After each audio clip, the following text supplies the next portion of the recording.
Muy, pero muy buenas noches a todas y todos mis queridos ficcionautas que deambulan por estos senderos virtuales. Ya en unos instantes vamos a arrancar. Hoy tuvimos algo de jet lag, estamos un poco retrasados, pero no importa. Aquí estamos, más vale tarde que nunca. Ya estamos aquí también sintonizándonos por Instagram. Vamos entonces por tanto Face como Instagram y vamos entonces a hablar de una historia bien particular. Vamos a hablar hoy de uno de los grandes trabajos que se han producido en la Argentina. Aquí saludamos a Mariana Ugaritza. Hola Mariana, por aquí está Carlos Clavijo también en Facebook sintonizándonos. ¿Cómo estamos? Muy bien, pues esto hace parte de nuestro ciclo de mundos y senderos oníricos que iniciamos pues con la historia de Neil Gaiman de Sandman, ¿no? Una historia pues bastante larga que logramos resumir en tan solo una hora. Entonces pues la vez pasada pues estuvimos hablando de Éter, de David Rubin y Matt Kind, ¿no? Una historia pues que vale la pena echarle la gafa. Y hoy pues vamos a hablar de El Sueñero, ¿no? Vamos a hablar de El Sueñero de Enrique Brescia. Yo creo que pues algunos distinguen, digamos, a este dibujante, quizás otros no. Ya ahorita pues hablaremos de estos datillos, ¿no? De quién es Enrique Brescia, porque es como tan importante para todo lo que tiene que ver con el recorrido del noveno arte en nuestro continente, que ha dado grandes obras y no tiene nada que envidiarle a otras obras foráneas.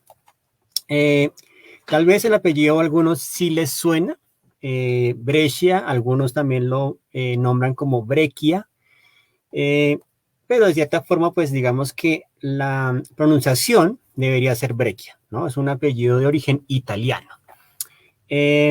Por aquí está también Humberto Design, también está Cepat 22. ¿Qué se dice por ahí? Leonardo 9 milímetros también está por acá, está saludándonos, por supuesto.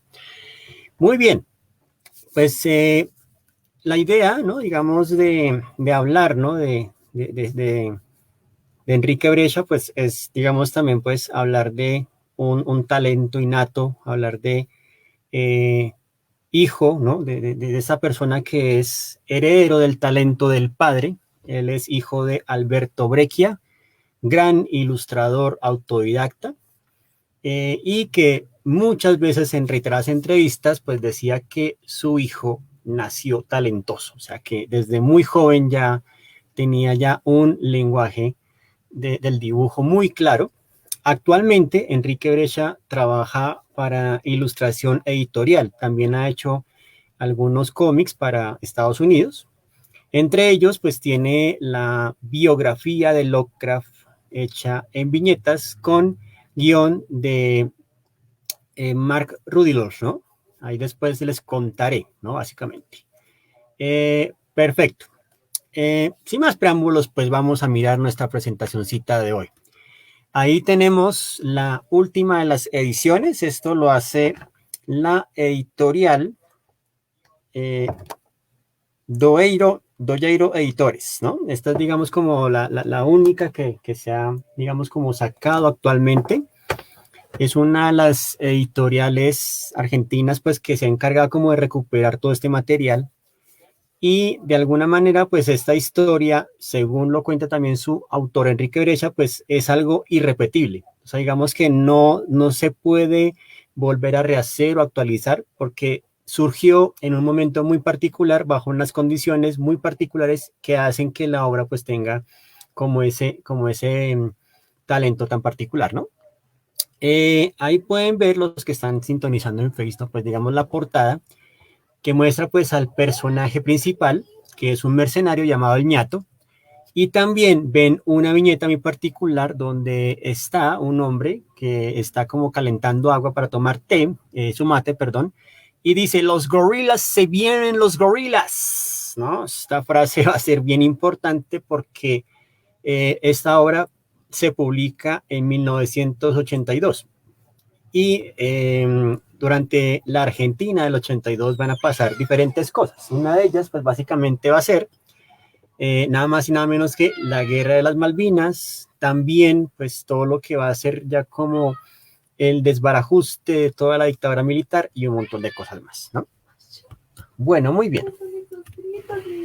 ¿Quién es Enrique Brescia? Pues para los que no están, digamos, o los que no lo conocían, pues básicamente él nace en Buenos Aires el 22 de octubre de 1945, ¿no? O sea, eso es un año bien particular porque el mundo, pues obviamente ve, ¿cierto? Como el final de la Segunda Guerra Mundial, el inicio de la era atómica, los baby boomers y un montón de cosas más. Él es, ante todo, ilustrador.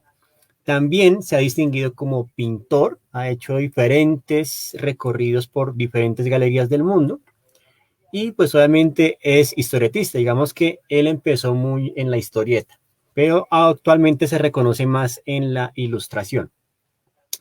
Sin duda, pues ya lo, como hemos comentado, es hijo de Alberto Breccia, gran ilustrador e historietista argentino, y digamos que él tiene unos títulos que lo han distinguido, digamos, a largo y ancho del mundo. Uno de ellos es Alvar Mayor, que es una serie de aventuras entre un mestizo y un indígena, más o menos como el dúo dinámico, por así decirlo, el Batman y Robin dentro de la época de la conquista española en Sudamérica. Las historias se ubican muy en el imperio incaico, es una historia bien interesante la de Alvar Mayor. También está Abrak, el señor de los halcones. También hace poco publicó Los Centinelas, que es como una obra muy dentro del marco del steampunk, una historia muy recomendada. Y también pues ha hecho, ¿no?, algunas colaboraciones para Swamp Thing con Vértigo y también pues lo que les decía, ¿no?, la novela gráfica sobre Lovecraft. También ha hecho algunas incursiones con Batman, con Wolverine, ¿no?, en particular. Y uno de sus tomos más destacados es La Guerra del Desierto, donde habla también pues del conflicto con Argelia, un montón de cosas, lo que también caracteriza a Enrique Brescia pues como una persona con una línea política muy marcada. Pero no es tanto como es que él sea un extremista o no, simplemente como que más allá, ¿no?, de ser humanista, él lo que quiere es mostrar, ¿no?, digamos como la crudeza de los conflictos, ¿no? También tiene una adaptación de la historia de Lope Aguirre que es increíble, ¿no? Digamos, tiene unos desarrollos con el color, con los elementos también como de la caracterización de las tramas muy interesante. Y uno de sus primeros trabajos fue la biografía del Che Guevara que hizo junto a su padre Alberto Breccia, con guión de Héctor Germán Oesterheld, que incluso por esta historia Che Guevara fue que empezaron a investigar a Oesterheld, ¿no? Recordemos que este guionista, famoso por El Eternauta, creía y veía la posibilidad de los cómics como un instrumento de cambio de comportamiento y también pues como un cambio de sentido político.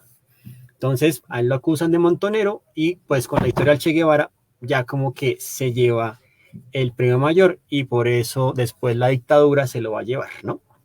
En fin, ahí fue como que empezó su talento por el recorrido, ¿no?, digamos, del mundo del cómic y ya pues él va agarrando su propia línea. Lo interesante de la historia del sueñero es que inicialmente Enrique la tenía muy pensada para el mercado español. España por aquel entonces en los 80s era, digamos, el punto de convergencia de muchas editoriales, de muchos proyectos y obviamente pues llegaban las traducciones, ¿no?, de Estados Unidos y todo lo que estaba sucediendo en Europa. Entonces, así como la movida madrileña, que también va a ser muy importante en esa época, pues el cómic empieza, España en particular, empieza a verse, digamos, como un punto de convergencia, ¿no?, ecléctico, donde llegan diferentes influencias y demás. Y él, pues, dice, listo, voy a proponer una historia para la editorial Toe Time.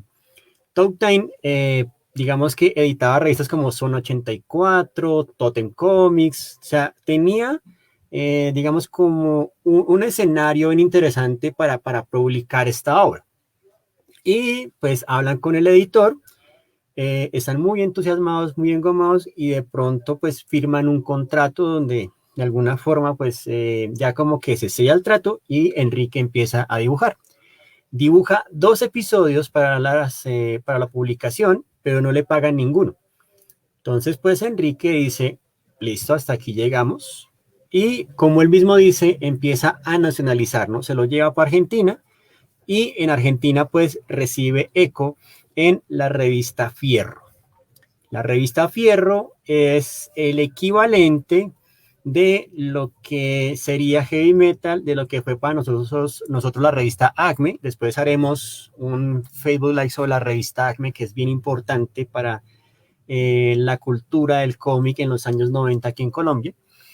Y en la revista Fierro, pues estaba de editor Juan Sasturain. Y él, pues digamos que recibe esta propuesta con los brazos abiertos, ¿no? Inclusive vamos a leer, ¿no? La introducción que hace nuestro amigo Juan Sasturay. Había una vez un mundo, un reino, una sociedad basada y sostenida por la lucha y el combate. Todo el sentido estaba en la pelea, pero hubo una vez que se acercaban los motivos para pelear y empezó a crecer el peligro mayor, el pecado imperdonable, el aburrimiento. Ahí, en esa coyuntura, apareció el habitual cazador, el proveedor de maravillas, el encargado de vencer el ocio destructor y la desolación del tedio. Convocado será el momento de El Ñato. Saldrá a buscar guerreros olvidados, luchadores míticos, bichos desafortunados para alimentar la sed de espectáculo violento. El milagro del circo romano y renovado. Pseudoempresario y contratista de la violencia, tendrá un trabajo especial trascendente que lo convertirá en el soñero, alimentar la fantasía y enriquecer el imaginario, ¿no? Con estas palabras, Juan Sasturain presentaba al soñero en la revista Fierro número 8, allá por abril de 1985, a un año y monedas de la recuperación de la democracia y en plena primavera alfonsista, tiempo en que aquellos muchachos radicales ya soñaban con el tercer movimiento histórico, trasladar la capital del sur y en definitiva refundar la república. Entonces, ese es el escenario donde se plantea, digamos, el soñero y como, digamos, lo establecemos en este ciclo, ¿no? Digamos, tiene que ver pues con todo el tema de la fantasía, como todo el tema onírico y mítico. Y aquí lo interesante es cómo Enrique Brescia, con un dibujo, ¿no? Con un dibujo que es extremadamente detallado, un dibujo serio, un dibujo muy responsable, ¿no? Pues digamos que va a desarrollar una sátira crítica con lo que estaba sucediendo en ese entonces, ¿no? Las primeras viñetas pues nos muestran precisamente pues como ese mundo del conflicto, de la violencia, ¿cierto? Y digamos que después de tanta violencia pues llegó la paz. Y llegó la paz, pero como eran pueblos que durante incontables siglos no habían hecho otra cosa que pelear, no supieron qué hacer con la paz. Y llegó el ocio, pero los hombres no tenían anticuerpos contra él y comenzaron a morir de puro y simple aburrimiento. La historia recuerda al año de gracia de 3412 después de Cristo como el año de la peste sutil, ¿no? Ahí digamos que ya empieza a marcar, ¿no? Pues un poco el asunto. Y hay alguien, ¿no? Que propone, ¿cierto? Digamos, por fin, durante la luna vieja del mes de la comadreja, lo tengo. La historia nos da la solución. El más eficaz, sutil y pedagógico divertimento de las masas de todos los tiempos. El circo romano.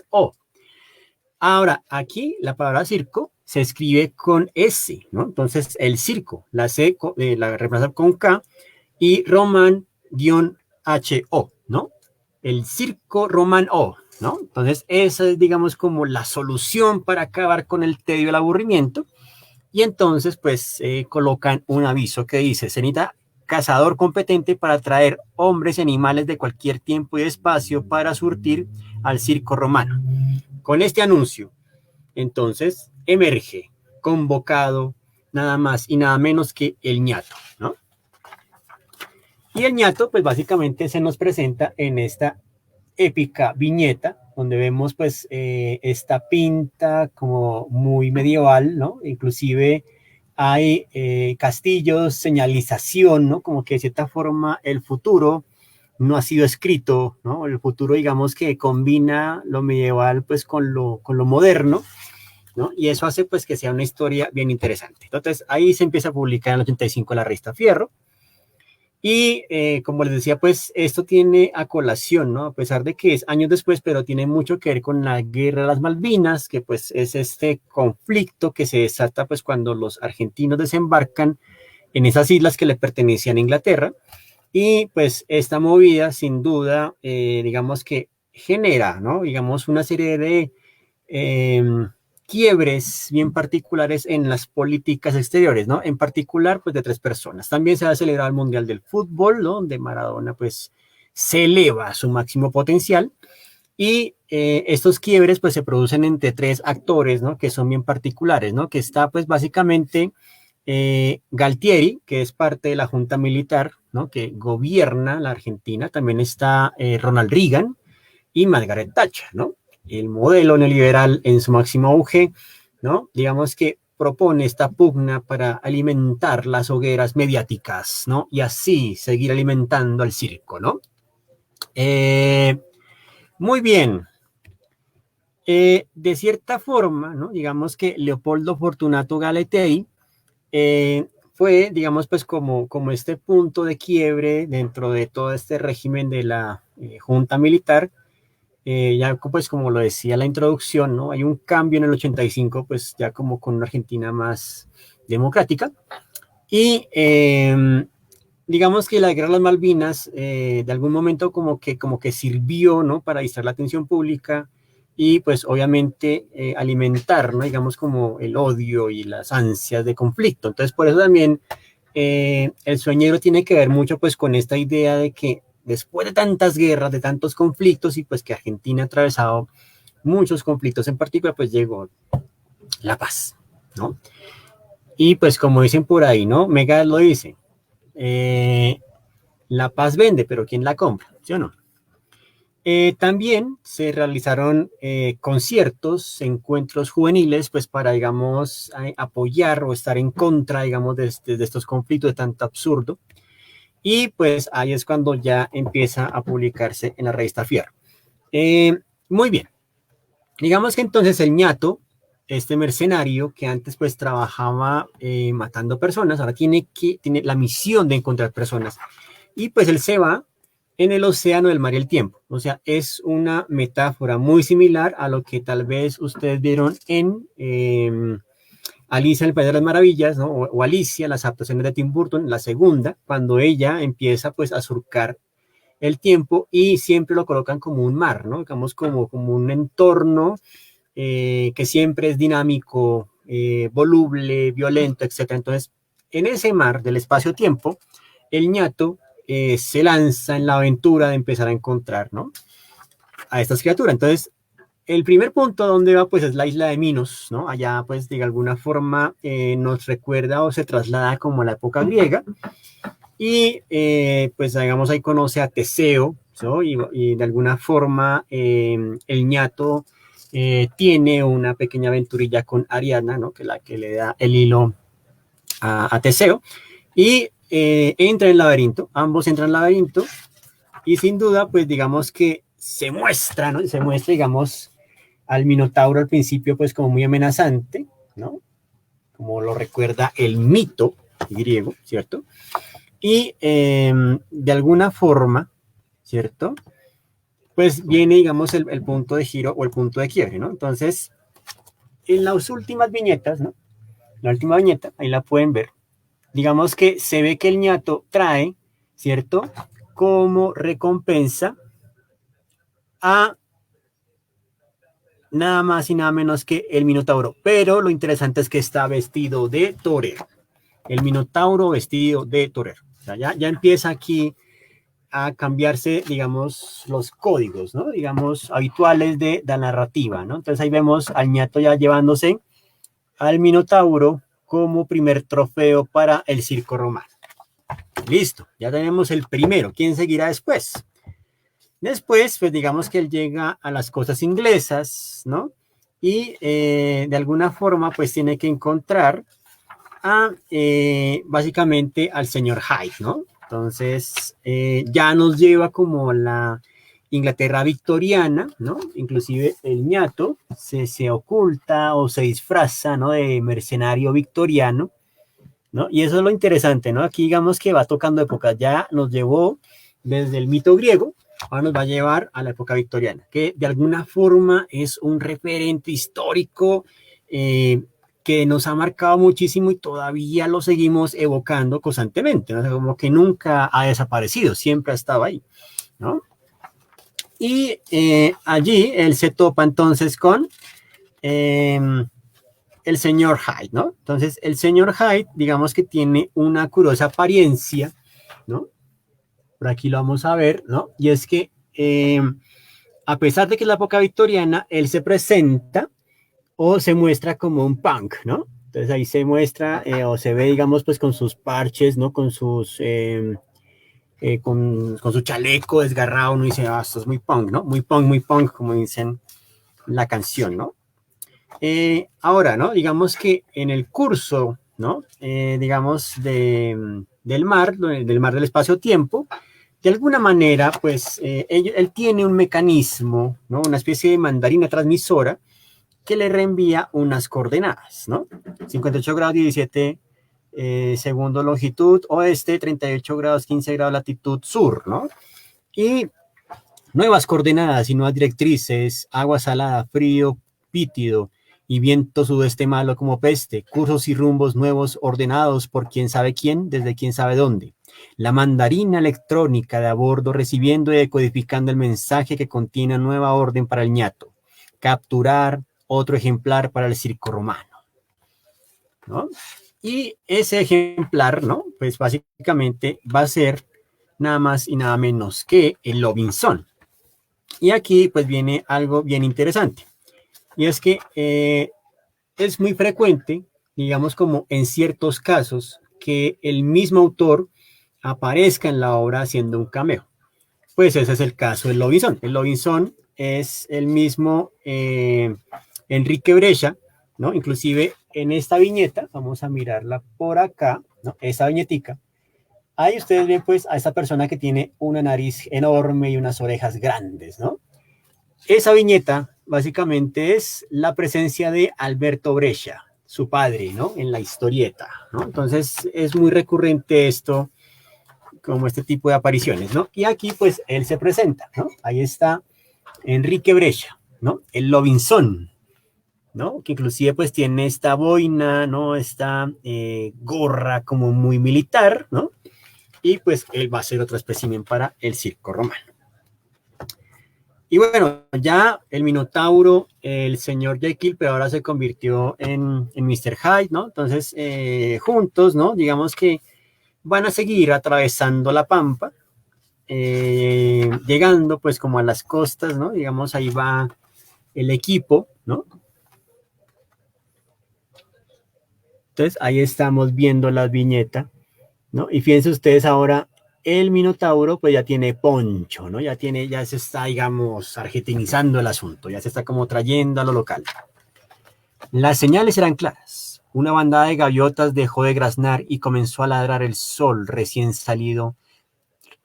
El sol recién salido se encontró con la playa cubierta de pelos largos y sedosos. En lo de Márquez, la vaca Doña Pancha se volvió carnívora de repente y en un ataque de voracidad salvaje le comió 3 perros y todos los pollos. Y como si no bastaran todos estos signos ominiosos, sin ir más lejos, ese mismísimo día había amanecido 2 veces. Dice el Robinson. Ajá, sí señor, como no estamos jodidos, estamos bien jodidos, así como suena, doñato, bien jodidos. Las señales no pueden ser más evidentes, ya no cabe ninguna duda, falta muy poco para el día está cercano. ¿De qué señales habla, don Churri? ¿Qué día cercano? Las gaviotas que ladran, las playas peludas, la vaca lobo de Ña Pancha y el amanecer con ensueño previo son las señales y no serán las únicas, habrá otras sin duda. Todas indicarán que allá arriba, en el frío y lejano norte, en sus tierras blancas, rojas y azules, el monstruo se está moviendo, dice el ñato, ¿no? Carajo con gringo, ¿no? Así es, don ñato. El gusano se dio cuenta que no somos empanada que se come en 2 bocanadas y decidió escarmentarnos en persona. ¿En persona? Eso quiere decir que el gran día se avecina, la gran podrida, el primero y el último. Pero para no desgastarse al cohete, el gusano va a mandar al frente a sus tropas coloniales. Esto es el anuncio básicamente pues de este conflicto que está atravesando el mundo del ñato. O sea, supuestamente ya no hay guerras, pero sí la va a haber, ¿no? Entonces, esto es bien interesante, ¿no? Ahí estamos viendo. Muy bien.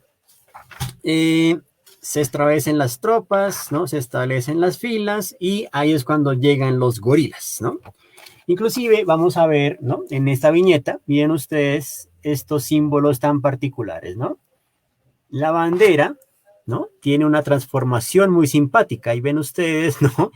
De cierta manera, pues, la bandera estadounidense, ¿cierto? La bandera estadounidense con una pequeña transformación, ¿no? Un pequeño cambio particular, ¿no? Básicamente tiene, en vez de una hoz, tiene un banano.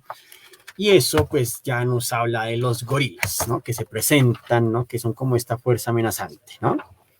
Y vienen desde lejos y empiezan a pelear. Y la lucha se entabló feroz. El día de la gran podrida había llegado, el primero y el último. Durante toda la mañana el aire salado se llenó de gritos de guerra y alaridos de dolor. Una imprecación en francés era contestada por una pitada, por una puteada en guaraní, una consigna en inglés, por otra quichua, los llenos contra los hambrientos, civilización y barbarie, y tapando el estrépito de la batalla, animado con su sonido, a la gente del general, los bombos de la gran Tula, ¿no? Y ahí se muestra la gran pelea, ¿no? Digamos, la multigresca, como le diría un gran amigo de la casa, ¿no? Café Maco, la multigresca entre los gorilas y las tropas, ¿no? Digamos, locales. Y pues digamos que se da toda esta, digamos, afrenta entre estos bandos y pues de alguna forma ahí termina un ciclo que pues para Enrique Oreja es, digamos, como uno de los más, digamos, significativos y que de alguna forma le encantó dibujar, ¿no? Eso es bien interesante. Y el bombo anuncia que el gusano se acerca. Guarda la tosca, ¿no? Y ahí pues entramos al capítulo 10, ¿no? El gusano gringo se acerca. Guarda, guarda compañeros, guarda la tosca, ¿no? Y pues digamos que se anuncia con, ahí tenemos el gusano gringo, ¿no? Una especie, digamos, como de insecto, bicho gigante ahí, ¿no? Pues con unas técnicas bien particulares, ¿no? Aquí en el apartado, digamos, de técnicas, pues aquí se nota pues que utiliza mucho como el esgrafiado, se utiliza mucho pues en la trama, ¿no? Digamos como el dibujar sobre negro. Entonces digamos que es interesante pues como esos dos valores de tinta, ¿no? Que es como la saturación y luego encontrar la luz, se vuelven claves para el desarrollo de la historia. Y llegó el gringo nomás, guarda la tosca, salió del agua y quemando el aire y pisoteando lo bueno en la orilla mancillada, se detuvo lo suficiente para recompensar los sensibles y modernos húpites de sus 3 siervos y se mandó tierra adentro. Desde los cercanos mendadales, las tropas del eje neural, que antes lo habían sido los Helres Tatuador, esperaban otra vuelta de obligado, la última. Aquí también hay algo muy interesante con las palabras, ¿no? Y estamos hablando de que esto es años luz en el futuro, pues el lenguaje también ha cambiado y se empiezan a crear como palabras acrónimos, ¿no? Como que empiezan a fusionarse los términos. Dulces leyendas y viejas tradiciones salieron a ponerle el pecho. Hombres y mujeres oscuros y humildes también se plantaron frente al monstruo. Nunca en sus vidas habían oído hablar de Kisukuinduranpunk Yesegen, ni Yatri Lateral o el rey Rockefeller, ni la religión del Sabedit, ni del Fonfon Dúo. y sus insaciables sanguinogiles, Sisi Oyintas, tampoco sabían nada de la volatilizada mesterita chorra de las estrellas, el pedo del águila y el eructo del oso atronado a través de la boca del gringo, ¿no? Esto, de alguna forma, pues también hace parte de este dialecto satírico que quiere proponernos Enrique Brescia en la obra, ¿no? Y ya después, ¿no? Digamos, pues como que ya nos recuerda inclusive una frase de Calderón de la Barca. Vamos a mirar este episodio, el episodio 11, donde dice, la vida es un sueño, ¿no? Y ahí vamos, voy a acercar aquí la viñeta, ¿no? Bien interesante lo que ocurre aquí con el ñato. La vida es un sueño. Oh, walking in the rain. Bradful sinful full sea. No, déjalo, que duerma nomás, ¿no? Traducción. ¿Cómo le da el ojo? ¿Lo despierto? Cuasimpungas, filula fifi, ¿no? Entonces, aquí se traduce, digamos, o no se correlaciona el engaje. Hacía ya 2 meses que el ñato dormía y todo les había parecido normal, dado el carácter heroico de las empresas que había debido acometer por otra parte. Es sabio que el ñato, igual que otros héroes, es un dormilón irredimible. Muy atrás habían quedado las ventajosas o las ventosas cosas del Mar del Sur, tan atrás que se diría que más pertenecían al reino de los sueños que a la realidad. Un viento plateado inflaba el velamén. La huellita de la quilla dejaba el agua, se borraba, ¿no? Ahí vamos viendo pues cómo la misión del ñato sigue, y aquí pues ya digamos que es interceptado por una embarcación que se llama el Choripizo, ¿no? El Choripso, ¿no? Entonces, sin duda, ¿no? Que se llame el Choripso no es gratuito. Recuerden, mis queridos y queridas ficcionautas, pues por aquellas épocas de los 80s, en la televisión aparecía un explorador francés llamado Jacques Cousteau y televisaba o transmitía pues sus frecuentes incursiones bajo el agua. Entonces, su barco se llamaba el Calipso. Entonces, que se llame el Choripso no es casualidad, es prácticamente como recogiendo lo que pasa en esa época, ¿no? Y ahí, pues digamos que intentan despertar al ñato, ¿no? Y de alguna forma, pues como que lo hacen a la brava. Bueno, y ahí pues vamos llegando, ¿no? Se va acercando como el cierre épico de esta historia, ¿no? Ya vamos a ver un poco. Como ven, pues digamos que parte con una misión y una motivación, pero luego, ¿no? Ya les vamos a leer aquí otros apartes bien interesantes, ¿no? Sur-sur es el cuadrante punto cardinal del frío, el cuadrante del azul oscuro y de la noche por partida doble, el blanco país del Pimpiniuno y la Folca, del viento blanc, la quietud y el silencio, todo con escrito de una forma muy diferente. Aquí, digamos, silencio está escrito con zetas, ¿no? Sur-sur es el cuadrante, sí, el del piojo, ¿no? Es el invicable, todo Armendaris, es la acuática, loco, motora del Arquímedes. Is Lady the making una good fellatio with poor Senegals. Es una bala, o se maduca la bala.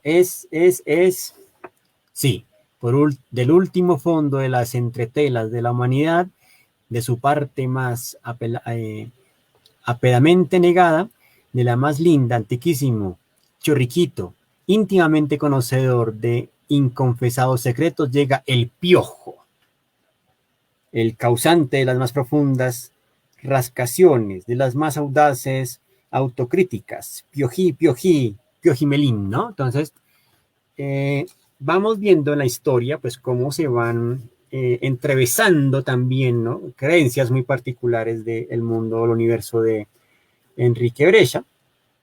Y de algún modo, ¿no? Digamos, pues, la gran pregunta que nos hacemos es, ¿realmente llegarán al circo romano?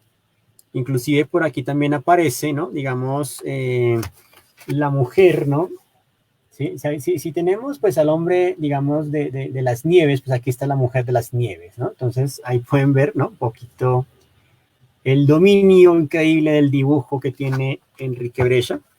Y pues como esto le permite, tratando de ser un dibujo serio, pues también, digamos, un dibujo que responde muy a la crítica, ¿no? Y bueno, entonces, de algún modo, ¿no? El sueñero, digamos que en algún punto abandona la empresa y pues digamos que se convierte, digamos, en otra suerte de empresario. Vamos a leer acá pues este último episodio. Fierro viejo, cama vieja, trapo viejo, para revender, bolleterín, ¿no? Botellería. Ah, ahí viene el botellero. ¿Tenemos algo para vender? Hay 47 botellas de ginebra y 92 latas de dulce de leche vacías. Mételas en una bolsa y llámalo. Si no rascamos algo de guita, pronto vamos a tener que mofarnos al canciller Cacaputo. Vea, maestro, guita no tengo, pero puedo cambiarles todo por esta lámpara. Oh, no, no, nada de gampios. Si no hay guita, no hay trato. Don Churri, vaya agarrando el canciller, que aunque el gorila se haga el rengo, igual lo vamos a carnear, ¿no? No, no, no, il bus plus monsieur ñato, no, no, no. Yo sí quiero cerrar el trato. Esa lámpara antigua me interesa mucho. Ellos no saben apreciar las antigüedades porque son nativos brutos, ¿no? Dice aquí el señor Hyde, ¿no? Es una pieza realmente hermosa. Claro, maestro, esta lámpara era de un mago turco. El hombre me dijo que tuviera cuidado porque si la franelea con la mano se arma un despelote bárbaro, se arma. Este nativo no sabe que lo que tiene entre sus manos es nada menos que la maravillosa lámpara de Aladino. Con ella, en mi poder, podré evadirme de la malsana compañía de estos indios roñosos. Perro viejo, cama vieja, trapo viejo, ¿no? Entonces, fíjense, ¿no? Cómo va articulando acá el mundo del mito, el mundo, en este caso, de las mil y una noches, pues digamos que la historia de Aladino es también bastante popular, ¿no? Es una historia que, como lo dice un escritor Francisco Ortega, las historias son arquetípicas. Quiere decir que muy en el inconsciente colectivo, esas historias, ¿no? Digamos como que habitan y es algunos cuantos que son habilidosos que las sacan a flote y las llevan, pues digamos como a conectar con el imaginario, ¿no? Pero entonces, de alguna forma, la lámpara de Aladino tiene un trasegar y un recorrido que, digamos, puede verse también en otras lecturas, ¿no? Perfecto. Entonces, ¿no? Y ahora a buscar un lugar solitario para convocar al genio de la lámpara. Sírvase, don Jekyll. El canciller salió riquísimo. Al final sirvió para algo, ¿no? Y rumbea don Jekyll para el lado de la laguna de Concha de Lata y va contento ante la perspectiva de ser dueño del poder ilimitado y hasta silba una alegre tonadilla escocesa. Rota la lámpara. Mientras tanto, en el interior de la lámpara mágica, qué suerte haber conseguido esta lámpara mágica. Me dijo el que me la vendió que si la froto pasará algo que me cambiará la vida. A patilla, ¿no? Y de alguna manera, ¿no? El genio de la lámpara desde ahora, eres mi siervo. Cambia mi vida ya, ¿no? Y pues básicamente el que sale, ¿no? Fíjense ustedes, aquí nuevamente vuelve con el tema de la sátira. El que sale de la lámpara es un barrendero, ¿no? Sale un barrendero y le dice al señor Jekyll, ¿no? Que me va a cambiar la vida y por supuesto que se la cambia. Es inútil en esta maldita colonia, hasta el genio de la lámpara se insubordina. Felizmente, aún quedan esperanzas porque, como dice Lady Pooh, para un súbdito de su graciosa majestad no hay nada mejor que el diplomático alfonsinista. Oh, good, ¿no? Y acá dice, defienda la ecología, degüelle a un inglés, no mate gusanos, pueden ser diplomáticos radicales reencarnados, ¿no? Que son, digamos, como las últimas líneas, ¿no? Que vemos ahí en la historia, ¿no? Ahí vemos, en este caso, al señor Jekyll, imagínense ustedes, el señor Jekyll barriendo las calles, ¿no? Y luego, digamos que ahí se nos presentan una serie de protagonistas al final, ¿no? Digamos, hay una pequeña galería, bien interesante ahí, ¿no? Digamos, hay una galería de personajes, ¿no? Digamos, acá, mamá y papá, por ejemplo. Acá viene otro que es, ¿no? Los papás de cada uno de ellos, ¿no? Digamos, aquí está el papá y la mamá Minotauro, ¿no? Esto, por ejemplo, me recuerda un poco, aquí está inclusive los papás del churrique o del Lobinson, ¿no? Digamos, está la tata y la mamá, ¿no? El tata y la mamá, fíjense ustedes, ¿no? Y repito, ¿no? Digamos, la fisionomía es la de Alberto Breccia, ¿no? Digamos, es una fisionomía muy de la pampa, ¿no? Muy, digamos, de estos personajes míticos, ¿no? De esa pampa argentina. Y pues bien, mis queridos y queridas ficcionautas, esto es, digamos, como un poco el resumen de esta historia del sueñero. Una historia que de cierta forma utiliza los recursos del mito y la leyenda para trascender, ¿no? Para empezar, digamos, como a vincular, ¿no? Extrapolar, ¿no? Las condiciones que se están dando en esa Argentina que pasa de la dictadura militar, ¿no? A el tema de la democracia. Eh, Personajes muy robustos, personajes que de cierta forma pues tienen unas motivaciones muy claras y de alguna forma tienen una construcción del lenguaje tan lograda que hace pues que de cierta forma el dibujo, la composición y la narrativa empiecen a sintonizar de una forma muy particular, ¿no? Digamos, es bien, bien interesante lo que logra aquí nuestro querido Enrique Brescia, eh, o Brecky, como lo quieran llamar ustedes, ¿no? Pues bien, ahí estamos, ¿no? Digamos, pues en este tipo de historias, en este tipo de ciclos que son bien especiales. La idea es que inclusive, ¿no? Estamos en una fecha muy particular. Si mal no estoy, creo que ya se está estrenando o se está lanzando la serie Dark, ¿no? La tercera temporada. La tercera temporada. Y pues de pronto, no el lunes festivo vamos a estar ahí, ¿no? Digamos, pues como haciendo otras cosas, otras labores importantes, como por ejemplo seguir trabajando en la edición número 100 de Ficciorama, que ya después les vamos a contar noticias importantes, noticias que pues van a ser, digamos, cruciales, ¿no? Para el desarrollo mismo y también pues darles a conocer cómo pueden ustedes hacerse acreedores de esta edición que va a salir. Eh, digamos que vamos a abordar, ¿no? El día miércoles vamos a trabajar o vamos a hablar de la serie Dark. Vamos a hablar de Dark, me parece que es bien importante pues que sigamos atravesando, digamos, estas conexiones, ¿no? Armando este memeplex, ¿no?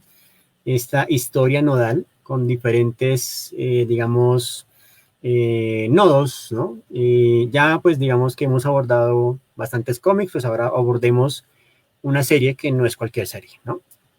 La idea, digamos, es como de pronto, tal vez harán spoilers, tal vez no, pero la idea es como más o menos llevarnos una idea importante de por qué razón es tan interesante esa serie, por qué razón es considerada una de las propuestas más robustas de la producción germana en tema de la relación de los viajes en el tiempo y que de alguna forma ha sido mal llamada la respuesta alemana a Stranger Things. Eso realmente es un rótulo que no coincide con el potencial que tiene esa serie. Entonces, el miércoles a las 7 de la noche hablaremos de la serie Dark de Netflix. La idea, pues, digamos, es no hablar tanto de los episodios, ¿sabes? Tal vez hablaremos en profundidad de las dos primeras temporadas, inclusive, pues, ahí está, te lo resumo así nomás que ya hizo un excelente resumen frente a ese tema. Y bueno, entonces con eso nos veremos el día miércoles, ¿no? Espero, pues, que este pequeño resumen de esta historia les haya encantado. Pueden rastrear la red y pueden hacerse acreedores o conseguir en formato CBR una copia, un ejemplar de El Sueñero. Por ahí está, digamos, para descarga gratuita, ¿no? Por ahí se puede conseguir, se puede rastrear por ahí, ¿no? Eh, Muy bien, entonces pues eso era, digamos pues que hoy estuvo bastante cortico, ¿no? Bastante cortico y productivo este resumen de charlas con Fix y con El Sueñero de Alberto Brescia, muy recomendado para que entonces sigan la pista de este dibujante, ilustrador y también escritor maravilloso, ¿no? Bueno, pues muy bien, eso es todo por el encuentro de hoy, ¿no? Un encuentro así cortico. Nos veremos entonces el miércoles para hablar de Dark, para hablar, digamos, de las genealogías, ¿no? Las rupturas temporales, para hablar, por ejemplo, de las paradojas que nos paran de producirse todo el tiempo. Porque recuerden una cosa, ¿no? El tiempo no puede corregirse. Bueno, por aquí mi querida Lisa Torres, que siempre nos sigue. Eh, Gracias a ti, Lizeth, por siempre estar ahí presente. Ah, bueno, también estamos celebrando que nuestro canal de YouTube llegó a 100 suscriptores. Muchísimas gracias a todos y todas ustedes, mis queridas y queridos ficcionautas, porque esto básicamente es por ustedes, ¿no? Y es para ustedes. Esto es entretenimiento de calidad, no es cualquier cosa. Entonces, seguiremos ascendiendo y pues muchísimas gracias por inscribirse, compartir. No olviden siempre poner la campanita para las actualizaciones. Y ahí también pues van a rodar videos de cómo acceder, cómo ser parte de la publicación número 100 de Ficciorama. También tendremos más sorpresas para el mes de julio. No se afanen, esto ya está que se compone. Por lo pronto, mis queridas y queridas ficcionautas, un placer como siempre. Les envío un fuerte abrazo a todos y todas, ¿no? Siempre, digamos, los llevo en el corazón. Larga vida y prosperidad para todos y todas. Y nos veremos entonces el miércoles a las 7 p.m. para hablar de estas paradojas espaciotemporales, Hermes Trismegisto, la alquimia y la guerra contra el tiempo, el recurso más valioso que ha desarrollado la humanidad. Por lo pronto, pues muy buenas noches a todos, muy buenas tardes y por si acaso, muy buenos días. Feliz noche, nos veremos pronto. Chao amigos y amigas, chao.